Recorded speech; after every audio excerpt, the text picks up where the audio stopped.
Thank you for joining us today on Body Ecology Living with me, Donna Gates. On our show today, we have somebody very special. If you don't already know who he is, I don't know where you've been living, in the back of a closet or something, because this is Dave Asprey, my friend. I could tell you a lot of personal things about him, like how much fun it is to have him as a friend.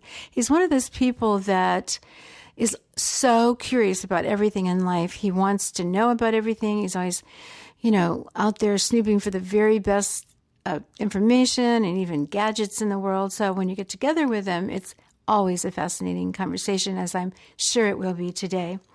If you don't know about him, you got to go to his website. Well, be sure we tell you that a number of times. And, everybody does know that he spent 15 years biohacking his biology. In other words, he wasn't well, like most people. He was way overweight and depressed and just, it wasn't him. It wasn't who he really was. So he started looking for answers. And in the process, he's upgraded his brain by over 20 IQ points. If you stop and think about that, it is a lot. And he lowered his biological age. He lost all that weight. And then he went on to become sort of a phenomenon in the world. He has a coffee that tons and tons of people, including lots of celebrities, are drinking. We'll talk about his whole story, how he got into coffee, because it leads into what I really, really want to talk about. And that's the new movie that he's been working on called Moldy. It's such a cute name, Moldy. But welcome, Dave. Thank you, Donna. It's an honor to be on with you. I think a lot of people just are unaware of the decades of work you've put into what you do. So I remember when we first met, I was like, I can't believe I'm talking to Donna. Like that's kind of amazing. Like you're one of the masters of what's going on in the gut, and you've been paying attention to it way longer than almost anyone else out there. So I consider your work to be really important. And even my wife, who's a Karolinska trained physician, same thing, Dr. Lana, when she met you, she's like, oh my gosh, your book like saved me in medical school. I got sick and it was your diet, Donna, that made me well again. So, we owe you a favor. So thank you. Thank you. Well, I know Lana was really complimentary, and I'm always surprised, really surprised that people even know who I am or know anything about the work. But it's kind of exciting right now because you're right. Over 20 years ago, I, stumbled upon this work that the microbiologists were doing in the world, and they were studying, they were studying bugs, and they were reporting to themselves all the time what they were learning in their journals, but it wasn't getting out to us. And then I don't even remember how, but I realized, well, we've got this huge community in our gut, and there's not even language for it. So I had to literally coin the term inner ecosystem, and I started teaching about it, what it was, how it got there, why it's so important. And it took a long, long time to get the word out, as always, when you're trying to introduce something new. 20 years ago, we didn't have the internet, and we didn't have all the technology we have today. But now everyone's talking about the microbiome. So nobody says inner ecosystem much anymore, but the microbiome is hot. And I remember the last time we were talking, you had mentioned that there is a connection between the soil and our microbiome in the gut, our gut. So can we start talking about that first? Yeah, one of the things that I learned over the course of hacking my own health and performance is that what happens inside your stomach is kind of a reflection of what happens outside of you. And we now know that our gut microbes can actually exchange genes with the things that we eat. So food acts as a signal, which is really kind of an interesting idea. And if we have things growing in our environment, like say mold in the walls of your home, which is the topic of Moldy, the documentary, it's shocking what happens. One of the things that will happen is that when you breathe spores from the environment around you, it can send a signal to the bacteria in your body to form biofilms. Now, this sounds completely strange, but if you think about it, what happens when you, say, take penicillin? Penicillin is a chemical made by mold, and it has a profound effect on bacteria, including healthy bacteria in your gut.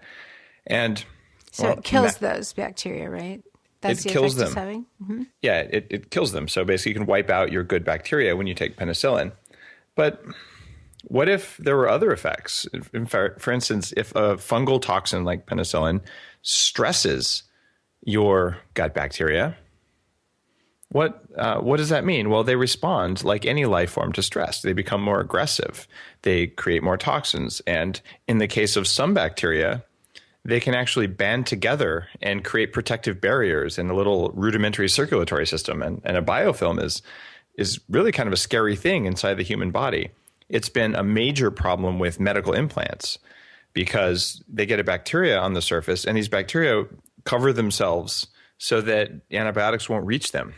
And it's kind of shocking that being in a hostile air environment or eating foods with these mold toxins in them can not only directly poison your body, it can directly change the bacteria in your body to make them more aggressive and hostile, and even to make chemicals that make you unwell, things like lipopolysaccharides. Mm-hmm.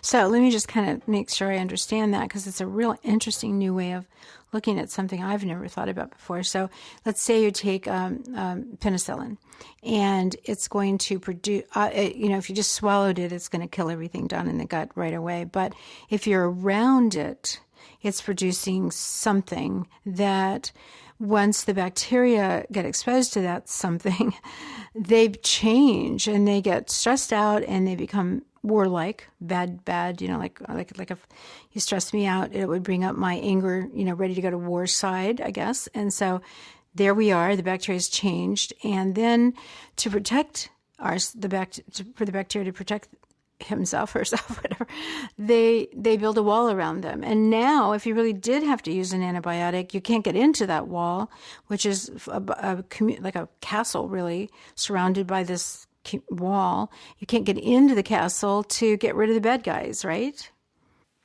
That's exactly right. And it's even worse than just building a wall and having a castle. Once they're inside the castle, they say, well, okay, I must live in an area where there are these invaders, these molds, these yeasts.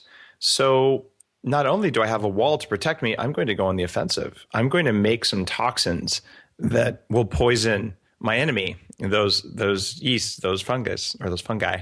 And what happens then is that the bacteria start making those toxins, and some of those toxins can cause food cravings and brain fog in you. They can give you sore joints. So all of a sudden now, you're sort of the innocent bystander in a war between a yeast or a fungi and the bacteria, that good and bad bacteria that live in your gut.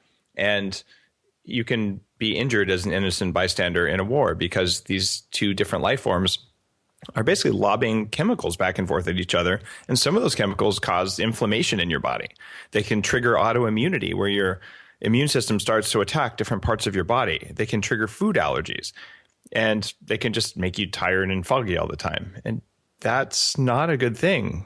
So we should be taking care of our soil, and we should be making sure that our homes don't have water damage. I see this over and over, and I've interviewed experts around the country on this, where they believe that between 50 and 80% of homes have water damage, either from leaks or from poorly built homes that allow condensation.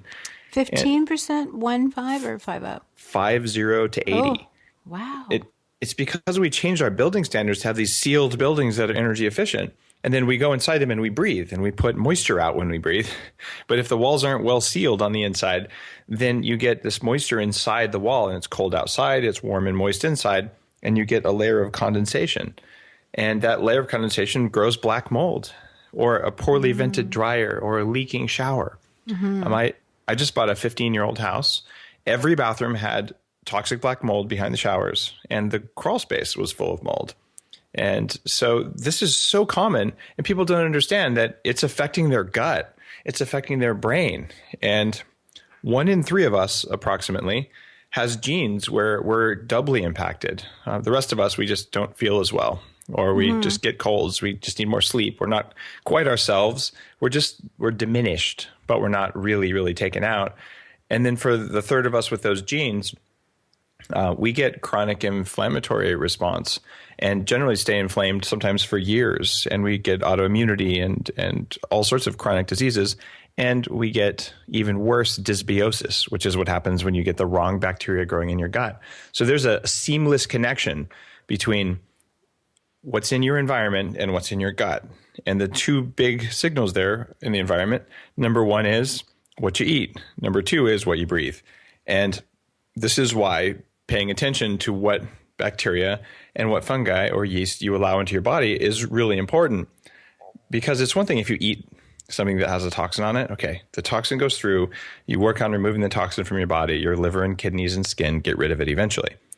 But what happens if what you eat or allow into your body changes what's inside your body so it constantly makes a toxin? So now you have a little factory inside of you that's pumping out things that make you sick all the time. Well, I know that yeast, when someone has candidiasis and they have yeast in their body, whether it's low grade or more acute infection, those yeasts are producing over 79 different toxins. I've read, I'm always looking for research on that, and that's what the number they found so far. And acetaldehyde is one of the worst of those toxins. And gee, if you go to the internet and type in acetaldehyde and what it does, it's a bad, bad toxin. Well, alcohol itself is a fungal toxin. Like the yeast makes that so that bacteria will stop eating whatever it is they're trying to eat. And the first metabolic breakdown of alcohol, whether it's wine or vodka, doesn't really matter. That first one is acetaldehyde. And it's that aldehyde that causes what's called glycation, or more accurately, advanced glycation end products, which we call age. Mm-hmm. And what that is a browning of the tissues. It actually cross-links the protein in your arteries, in your veins, and even in your skin to make it less flexible. And basically, it makes you wrinkled. Definitely. And no one wants. Donna, you know something about this because you look amazing. Well, I don't like wrinkles, and I don't have them yet, so thank God. But anytime you say something like that, my ears perk up, and I think, oh, okay, I'm paying attention to that. Of course, that's one reason I take your collagen all the time, because that's something else. That's a product you make. I always stick it in drinks I'm drinking to keep, so I build more collagen. But back to your house. I know you and Len have been renovating your house for quite some time, and it's amazing now. But how did you find the mold behind the showers? Like, were you going to tear them down anyway, or you thought the bathrooms were fine, or did you suspect mold, or did you just tear them up and then there was the mold and you were surprised because you didn't have any signs of the mold? Like how many of us have mold behind the walls and we don't even know it's there? At least half of homes out there have some mold behind the walls, and it's not always toxic, and different people respond differently. One of the couples that I interviewed in Moldy is two physicians, and the wife got terribly ill for 2 years. They biopsied every organ in her body, and they couldn't figure out what it was. And these are two physicians, like they're smart, educated health people, and her husband never had any symptoms. And then when they finally figured out what it was and she got better, they're like, wow, this is kind of important. So hearing a story like that, because we're different, right? Well, so many people have yeast already in their body, systemic yeast infection, and babies are born with it today and have been for decades. I would guess they're the ones that are the most sensitive to the yeast. Oh, yeah, they are the most sensitive. But so what would you do if you wanted to know about this place that maybe you're going to rent or you're going to move into? Mm-hmm. And what do we do for our house? And what did this doctor couple do from the documentary? And what you can do is you can do a house inspection, first of all. And you should never, even if you're renting a relatively inexpensive place, you're just getting started. If you move into a place that has a problem, you're unlikely to see it. In fact, we went into a moldy house in the movie. I tore open a wall, and the paint is fine, and behind the paint is just all black, which is black toxic mold. So the paint kind of hides it, but the chemicals from it just come out. So then you can't see them. You might not even smell them. But people who are sensitive to mold, like me, because I've lived in a house with that problem, we usually just feel unwell. We can tell there's something wrong in the place. And so if you don't have a canary like me, what you do is you have a house inspection, and they'll walk around. These guys, do you remember Matrix, the movie, the way Neo could look and everything was just ones and zeros green falling like that? Yeah. Okay. A house inspector looks at your house that same way. And you see a wall, and an exterior wall, and he'll say, that wall has a problem with the rain gutter, and a sprinkler's been hitting that wall. So there's a really good likelihood that there's mold in that wall because I can see there's been 3 water intrusions. Okay. We're not going to know that, but you can pay someone, and it's a few $100s, depending on where you live. It might even be less. And they're going to point you in the right direction. And if it looks like there might be a problem, and there's a great chance there is, then what you do is you do something called an ERMI test, Environmental Mold Relative Index. Environmental Relative Mold Index, ERMI, not EMRI. And what this does is collects air inside the house in potential locations like the bedroom or the kitchen or the bathroom and outside the house. And then you compare spore counts. So in a home where I was staying several years ago, we had 88 times the level of aspergillus mold in the kitchen as compared to outside. And the reason for that is that the dishwasher had been leaking. And we didn't know it was leaking. It had probably been leaking for several years, just a very slow drip behind the counter where no one would ever see it. And when we had the dishwasher replaced, everyone in the house, even the dogs, got really sick, and we didn't know why. Oh, wow. And this is one of those things. And the very first symptom, Donna, that I had was, well, I'm tired, and I haven't actually had gas this bad like in 10 years, like really, really bad. So that's really interesting. What was the first part of my body to react? The bacteria in my gut. And then I got, intestinal inflammation, and I got brain fog and everything else. But the gut was a very reliable indicator that this was going on. And now that's so interesting, because the obvious that everybody would think it would be your lungs, and that you start coughing. Nobody would ever think of the gut. That's pretty fascinating. One of the things that most medical doctors are trained to do is to look for allergic rhinitis. So you may go into a moldy place, and a lot of doctors will tell you that's all it is. It's like, okay, you get mold allergies. Either you're allergic or you're not. It'll just go away. But that's not the point. The point is that there's the mold, and then there's the poison that the mold makes.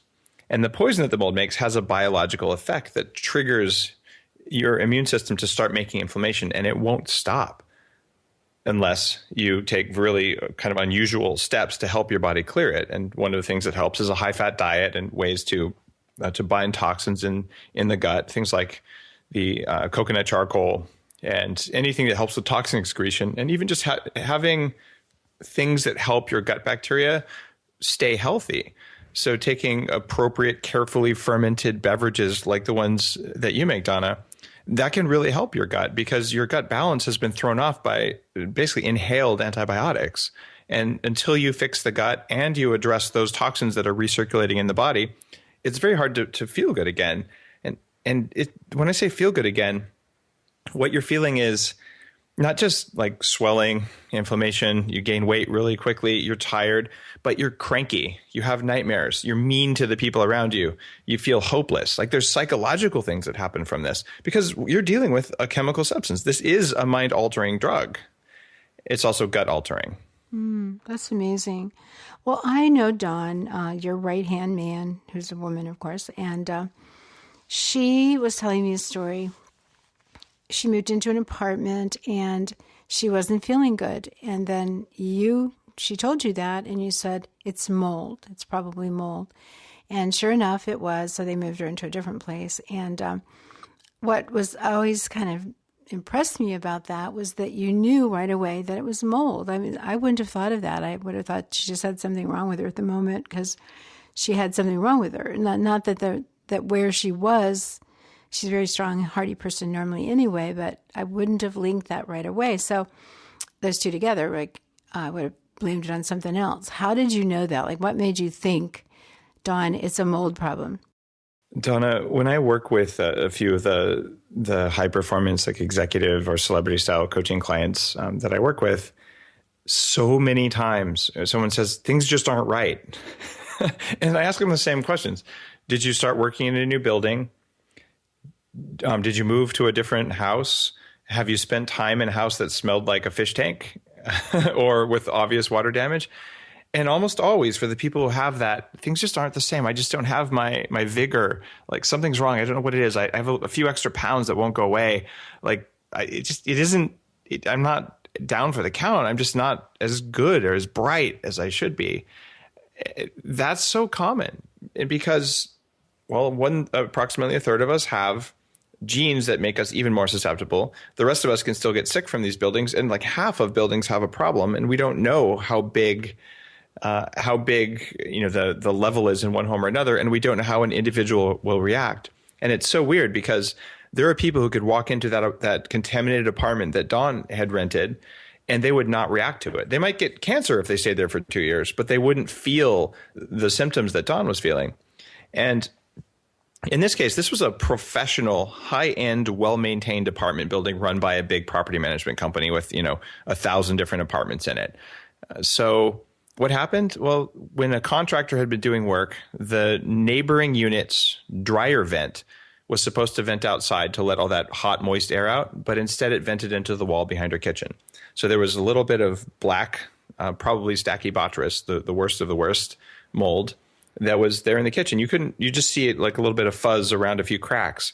But the poisons that kind of mold makes are particularly airborne and very, very noxious. What gave it away for Dawn is that I know Dawn really well. And she went in literally 3 days after she moved into the new apartment. Her emotions got really strong. She was getting angry at people in a way that's not like Dawn. And, she was clearly experiencing the anxiety that mold triggers in people, because your body feels kind of like it's dying, partly because it's being poisoned. Mm-hmm. And also she started getting some of the other symptoms. Her energy was down. And when I paired those two together, and I believe she probably also had a nosebleed, which is a really clear sign of mold. Mm-hmm. I'm pretty sure that happened. And I just said, you need to get out of there. And she said, I feel better when I'm out. And I don't think she believed it. So I said, all right, I'm putting you in a hotel and I'll pay for it. You work for Bulletproof, and I'm going to take care of my people. And I was worried about her health and safety in this apartment. So what I did then is I said, well, don't even go back in there to get your stuff because it's bad. She went back in. And she got sick again, and it took her several hours to get better. And it was that repeat exposure that crystallized it for her that, oh my goodness, it really is mold. Because otherwise you think it's you. You think you're crazy. And the most embarrassing part of these kinds of exposures is that they give you the most obnoxious gas you've ever had in your life, like the kind of gas that can clear a whole auditorium. And people are like, what's wrong with me? Like there's something going on, and it's what embarrassing. Did I eat? The first thing they're going to blame it on is the food. What did I eat? And sometimes it's not the food. Mm-hmm. And so it's this weird interaction of your environment. And since this is affecting so many people, that's why I made Moldy the movie, because one of the other things that happens is nightmares. You have really vivid, really dark nightmares. Like what? From breathing mold? We don't know why that happens, but it's predictable. So this is a hidden problem. It's affecting 100+ million people, and nobody knows about it, or even to pay attention and to think about. Could that be something to pay attention to? Well, I want to talk about the movie. I'm sure everybody's got lots of questions about that. I'm going to try to be them and ask those questions. But one more Dawn question. When she realized that that's what it was, and she didn't really have any proof, she couldn't take the cabinets down and show the management company. Did they believe her? Did they move? I know they moved her, but did they just automatically believe her? And did they come in and do any kind of remediation on that apartment so that the next person that moved in didn't suffer from those same symptoms? And what happened? Most property management companies will come in and spray bleach on the mold, which surprisingly enough, it kills the mold on the surface, but then all the water from bleach, which is 95% water, soaks into the wood or the drywall, and it actually makes the mold worse. Oh, wow. Well, because I don't remember, she told me the story, but I don't remember she didn't tell me the part about the, what did the management company think? Like, I'm assuming a lot of people are out there, they're living in a place that is moldy, and they, what kind of proof are they going to have to bring to their management company to get out of that place? Because otherwise, they've got a lease, they may not let them out, and they may think the person's just psychotically crazy or something, imagining this. It's likely that they'll say that. And that's why the ERMI test, the Environmental Relative Mold Index, is interesting. You're like, well, if I'm crazy, why are there 100 times more of these toxic mold spores inside than outside? So you're saying somebody would hire a mold expert to come in and test the air and gather the spores, or what would that person do? Yeah, Dawn did. And then if you throw that in front of your landlord, they could say, well, it doesn't make a difference. And then we could point out the case in Huntington Beach. Actually, this was a friend of mine from about 10 years ago. In fact, 11 years ago. She had a new house built, and they built it with mold inside the walls. And her child had severe autism. And her case was the first time that a court in the United States acknowledged that toxic mold can be a cause of autism. Not the only cause, but that the chronic neuroautoimmunity that was triggered by the mold contributed directly to autism in this case. And so it was a $28 million settlement, if memory serves. So, wow, you're kidding. That's amazing. No, you go to your landlord and you say, no, really, this is a serious problem, because it is. And you can say it's affecting my health and my safety and my well-being. And landlords at a certain point realize, okay, I have to fix this, but they tend to want to cut corners because mold remediation is expensive. You oftentimes have to pull out all the drywall and get the wood down to the studs, then clean it, then test it, then put it all back together again. And in Dawn's case, they wanted to do a lightweight remediation, and she insisted on moving, which is what I would have done, because she reacted. Some people wouldn't have reacted in there. They would have just gotten a little sick. She strongly reacted. She needed to be out of that. That was not a safe place for her to live. And fortunately, the landlord, being a professional company, accommodated that request. I don't think they liked it too much, but they understood that it was in their interest and hers to make sure that people who were leasing from them had safe places to live. But I bet they didn't fix it for the next tenant, I think. I like to hope they did. Interesting. I bet they didn't. Interesting. You might be right. Well, it's always about the dollar so often. So let's get into the movie. Like, what made you want to do a whole movie? I can understand writing a book or a couple of articles or doing some podcasts. And by the way, everybody, Dave's podcast is usually number one out there. So you got to sign on to his podcast and get really some of the most fascinating guests in the world. Come on, Dave's podcast. It's called Bulletproof Radio, if you want to find it on iTunes. Oh, perfect. Okay, good to know. Okay, so let's go back to why the movie. How did it come about? Well, there are a few people out there, usually with a commercial motive, who are what I would call the mycotoxin deniers. And they just flat out say it's a question of dose and these toxins don't do anything. And there's this huge body of evidence. And even most medical doctors today, they know that you can have a fungal infection like aspergillosis, but they don't understand that the toxin that's made by aspergillus, because we ruined our soil with some agricultural practices, we made a more aggressive form of toxic mold that now lives in our houses and even in our food. And okay, when people are standing up saying, that this whole mycotoxin thing it doesn't matter, they're causing great harm to huge numbers of people. So if you're in a moldy home and you have all the symptoms of mold and someone has told you for commercial benefit that that's not the problem and you believe it, your quality of life will be diminished.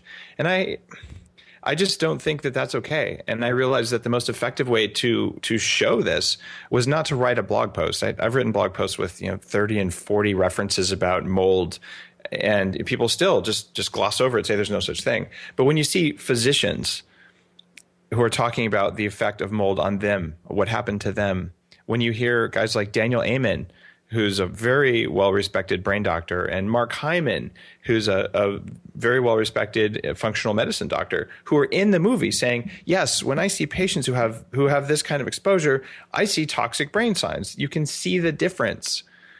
That means other physicians and care providers are going to hear it, and this means parents of kids who are eating moldy food or living in moldy houses and having symptoms, they'll at least know to question whether this could be part of the puzzle. And I'm looking for a problem every year that's affecting 100 million people or more in North America, and certainly many, many more around the world. And I'm looking to do a documentary. I don't know if I can keep up that schedule. Maybe it'll be one every 18 months. But to do a documentary about it, and it needs to be something that most people don't know about and something that really is affecting people's quality of life. And this is the first and most important thing that I know about. So I found the world's experts. I found a bunch of people who have been affected and flew to them with a camera crew and film permits and all that. And we filmed them. And we asked them for their stories. And we asked the doctors and mold remediation experts and mold testing experts how to do it. We even went into a moldy building wearing spacesuits. In fact, the whole camera crew was wearing them. And the spacesuits didn't work as well as advertised, and all of us felt really, really just tired after being around that mold for so long. So it was a big undertaking, but I know it's going to help a huge number of people, because doctors will see this movie and they'll just realize, you know what, that person with 20 symptoms might not be crazy. They might be poisoned by their environment. And part of this whole story, Donna, is the environment controls the gut and the gut controls you. And so it's a seamless spectrum. Now, I just want to remind everybody that Dave Asprey is one of the experts on my Gut Summit. We've got 37 experts that I interviewed last summer. And he doesn't talk about this on the Gut Summit at all, but then we talk about some other really fascinating things, a lot about the gut and some of the best products that he has that are healing for the gut. Now, you texted me one time, Dave, I don't remember where you were. We were like in a really weird place, like a rainforest or something. I remember thinking, why are you there? What was I live in a rainforest, which is the worst place for someone who's been exposed to mold toxin. But when you hack your environment and your body enough, it becomes something that's achievable. I live on Vancouver Island, which is very, very wet. It's up kind of by Seattle and Vancouver. I'm on a soon-to-be organic farm with a couple of bald eagles in the backyard and close to an airport, so I can still fly to all the conferences and do the media appearances that I do to help people. Well, I mean, actually, that's a good point. Probably the best place for somebody to live if they do have problems with yeast, systemic fungal infections, and mold is the desert. But I happen to be a tree person growing up in Georgia, like Atlanta is like sort of the tree capital of the world or something. But anyway, lots and lots and lots of trees, and they keep the air clean. So I couldn't live in the desert. It's just it's too dry for me. But I know people feel good when they go to Arizona, Palm Springs, like California, the drier parts of California, or even just LA. LA is a semi-desert place. It's really interesting. Sometimes in the desert, places like schools are extra moldy. I grew up in New Mexico, and there's a whole series of lawsuits around the schools in Roswell, where my mother's from. Yes, the alien place. And it's because they use something called evaporative cooling or swamp coolers. And these can add humidity, and it's because they use flat roofs. So when there is a rainstorm in the desert, you get like a ton of rain and then none. That rain can get in on those flat roofs, and then it's inside the walls. So I grew up in Albuquerque, and I grew up in a basement with toxic mold. It was literally inside the paneling because there'd been a flood in the basement before we even owned the house. And I had nosebleeds like 10 times a day, and I was obese and rashes and asthma. And all of this matches up exactly with environmental mold sensitivities. And wow. We didn't know it at the time, or we would have left. I just was a sick kid because of that. I remember you just reminded me of something too. I was in Georgia, many years ago, and people weren't as awakened as they are today. I walked into a bank, and it wasn't the bank I normally go to. It was a Bank of America, but a different part of town. And I walked in there, and I was like starting to practically feel like I was being suffocated and could hardly breathe. And so when I finally got up to the place where the woman was to give you your money or whatever, I said, do you all get sick in here a lot? And she said, oh yeah, we're sick every day. Someone's out every single day. Somebody's always sick. And I said, well, do you realize how bad the mold is in this building? It's awful. I've never been in a building that badly. But I remember, though, even when I was a substitute, I used to teach school in my early days, and I went into school buildings that were moldy, and which is really bad because I have no idea what happened to those people in the bank. I just said, listen, you need to tell your supervisors that this is a dangerous place for you to work. And she said, really? And I said, seriously, it's very dangerous, so do something about it. So I never came back to that bank again. I have no idea if they did it. And I don't know if schools are being, if somebody's paying attention in the schools, but the problem is that sometimes one person with one voice notices the problem, and you're working against like a school district or something. But do you have any thoughts on that? Like, what is it? I guess my question is, what would a single person do to, call this problem out, and how much power do we have, or is there any authority we can go to? Are there any legal things that we can, laws that we can pull into place and say, hey, this is dangerous for us to work here? You could go to like the Occupational Safety and Health, OSHA, And you can try this. They have standards about sick buildings, but oftentimes those are about chemicals in the buildings. They do include a little bit about water damage in the building. The problem is that the vast majority of schools, because the funding is so tight for schools, they don't put money into maintaining buildings. So mold problems in schools are rampant. And this is really sad because it affects kids' learning, and it affects how many days they're sick. And it's unacceptable. And there are multiple legal challenges where parents know this is going on. Their kids go to school, the kids get sick, or even worse, the teachers. Oh, funny, when I teach, I'm sick all the time and I feel really bad. And then during summer, I recover and then I get sick. And well, it is an environmental thing. So depending on lots of things, you can launch a legal challenge, but sometimes it doesn't work. Even there's a story in one of Richie Shoemaker's books. I believe this is a book called Surviving Mold. And Richie's also featured in Moldy, the documentary. And Richie writes about sick building syndrome from water damage in an EPA building, like part of the Environmental Protection Agency, in a sort of bizarre twist of fate, had water damage and some people were being made sick. And the struggle to work with a government to say, look, your government building is sick and it's going to cost hundreds of thousands or millions of dollars to fix this. So the right thing to do so far has been to mount the legal challenge. And one of my sincere hopes with Moldy, the documentary, is that you can say, no, really, this isn't a story. Here's a collection of experts and a collection of people, including kids, including adults, who've experienced exactly this. And that takes something that is academic and just out there and makes it visceral so we can see it. And once we acknowledge a problem, it's not that hard to address and fix mold. It can be expensive, but maybe you just go somewhere else because now you know. But if you pretend like mold doesn't matter because it's inconvenient that it matters, then you're helpless. And I don't like being helpless. Nobody does. So having this knowledge that this could be a contributing factor to what's happening in your life, to how you feel, how you perform, that's a precious piece of knowledge. And if you play this film for your children's teacher and they recognize themselves in it, or half the kids in the class, or the school district manager recognizes that it's happening to someone in his family, then you can make change happen more quickly. And that's why I made the film. Well, I'm sure you spent a fortune on it. So when it comes out, I'd highly recommend that people watch it. It's probably going to be an evergreen for a really long time. But then don't just watch it, pass it on to other people. That's the only way that the world gets, to know the truth. If we don't just learn it for ourselves, that's not enough. We have to pass it on because, both you and I are also talking on a live stream event this coming next weekend. And it's interesting because I was really trying to think about, why am I doing this? Why do I travel all over the place? Why do you? It's pretty stressful a lot of times, but so what motivates us? It's really, and I can see so clearly that the world that we're living in is not a safe place for our children.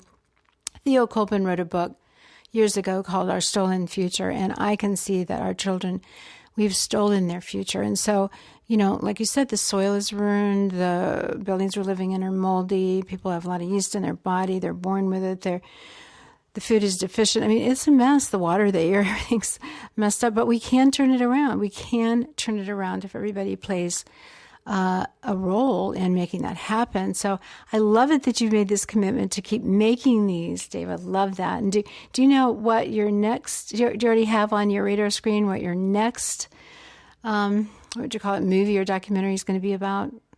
We're so into editing this one. I don't know yet. I'm open to ideas. In fact, it's about time for me to post it on Facebook. Because people listening could say, oh, I got a great idea. Or we can start keeping our eyes open for a great idea for you, that knowing that this is something that you're going to keep doing. That's great. Yeah, I believe this is an important way. And by the way, it's a lot of energy to make a movie. It takes a lot of money and just time and flying around and studying things. But in order to achieve these goals, I fund them. And one of the things I do with Bulletproof is I make coffee that doesn't have mold in it, because when people drink coffee with mold, it makes them mean and cranky and full of anxiety and jittery. And Bulletproof Coffee and the Bulletproof Diet book that I just launched, I put a lot of that back into, I do some support for nonprofits like a Paradigm Change, which is a mold a mold awareness nonprofit in the Silicon Valley Health Institute. And then I do things like this documentary that are, big projects in terms of energy and money, but they have a big impact. And that's really what this is about, is helping a lot of people. Well, I would say that the world is very, very lucky to have you. And even if you grew up in a moldy basement in Arizona, clearly your brain and body is still working very well, probably because of all the biohacking and cool things you've learned to do. So I hope everybody listening to this podcast will be very inspired and really be someone like Dave, like myself too. We have to make a difference in the world. We have to. There is no more time left. So Dave, thank you very much for being a guest today. Donna, thank you. And thanks for your life's work. It's had an impact on me directly. And so I'm grateful to be on your show. Well, I'm glad we're friends, and I'm glad we're doing what we're doing, working together, because that's a big rock to push up that hill. But, it's happening. We're doing it. And thank you once again. Everybody, please sign up for the movie. What do they do? They can sign up now, even though it won't be out for a while, right? Yeah, just go to bulletproofexec.com/moldy. Just MOLDY. That's bulletproofexec.com/moldy. And you can just put your email in there. I won't harass you about stuff. I'll just send you a notification when the movie's ready. And everybody, Dave has a new book. I would highly recommend this book because it's completely in alignment with what I've been teaching for a long time. You can't read enough books that have the truth. So that is something else you want to do right away, and then sign up for the movie right away, even though you can't see it until April. Thank you once again, Dave. Have a great day, Donna. Thank you for listening today. If you're new to Body Ecology, please subscribe to Body Ecology Living with Donna Gates. Also, feel free to leave a comment on our Facebook page. Tell me what you'd like to learn about, if there's anybody special you want me to interview. And most of all, have a great day.